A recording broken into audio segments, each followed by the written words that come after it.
Good morning. Good morning. Yo, life is great. I can't complain. Yes, neither can I.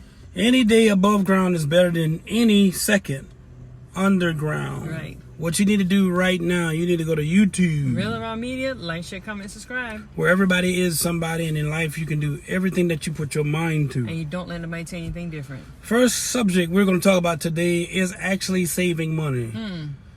Everybody always say it is how much you make. Right. And that's not true. It's how much you keep. It's how much you keep. Right. If you're in a certain tax bracket and you know you have to pay taxes, please pay your taxes. I mean, if not, you're going to be... If not, you're going to be in a situation, chink, chink, chink, chink.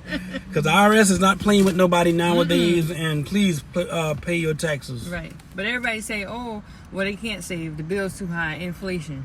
You can. You just have to monitor how you do it. Yep. Write it down. Take your expenses out. God expenses out first, and Yep. then everything else trickle afterwards. And I'm actually glad you said that. That's extremely important.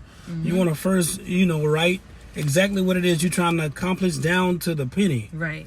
And then see how many years it's going to take you to do it. There are a lot of online applications that would actually help you assist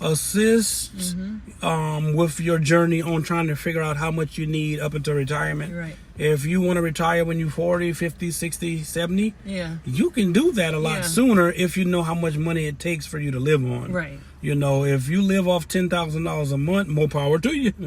It takes you about $20,000 that you need in income. Then you got $10,000 to live on. Right. So on and so forth. Because you're always supposed to have double than what you have Yep. to make. Yep. And whatever you make, and then you Right. take your expenses out, you need to at least make double that, so that way you can still have a lifestyle after your regular expenses. And I'm glad you said that, because a lot of housing, part of the approval process, you have to make, if I'm not mistaken, two or three times Three times, depending on yeah, where you're at.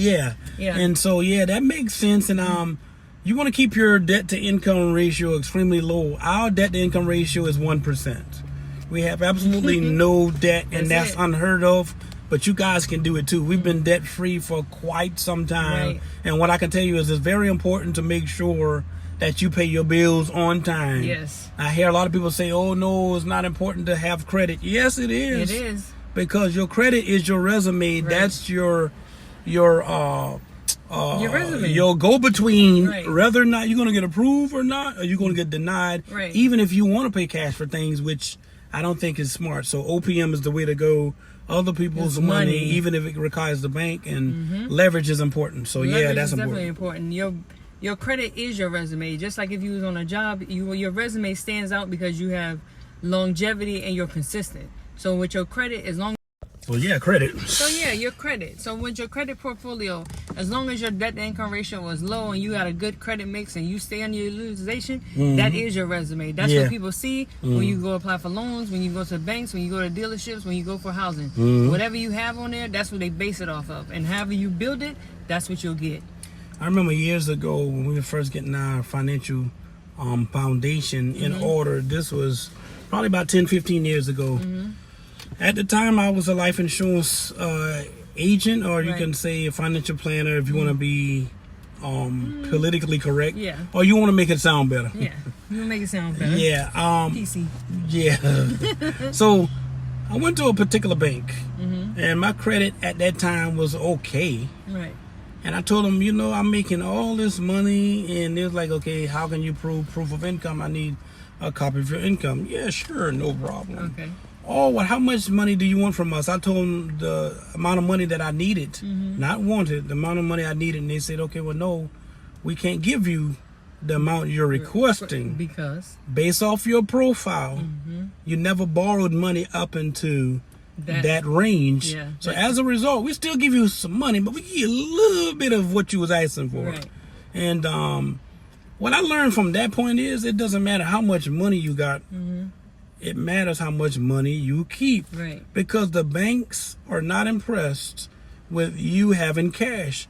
So, ladies and gentlemen, boys and girls, stop saying you're going to pay for something cash. All the time. It doesn't matter. If you pay with a box of nickels, Right. it still is going to spend the same way. Yeah. And that does not impress the banks. No. In honor of yourself, you want to do yourself justice and not mention anything about paying anything in cash. No.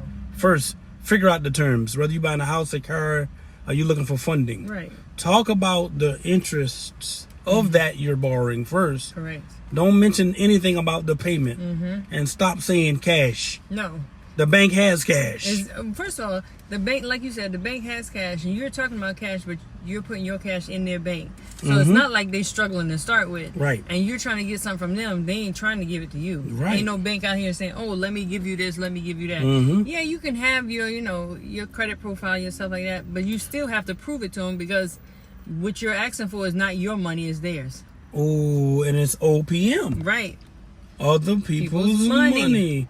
Which is how a lot of wealthy people got wealthy, and they're still wealthy because they're using you and I's money. When you go make a big deposit, understand they're going to lend it out to 15, 20, 30, 40 different people. And you come back, you're not getting your money. You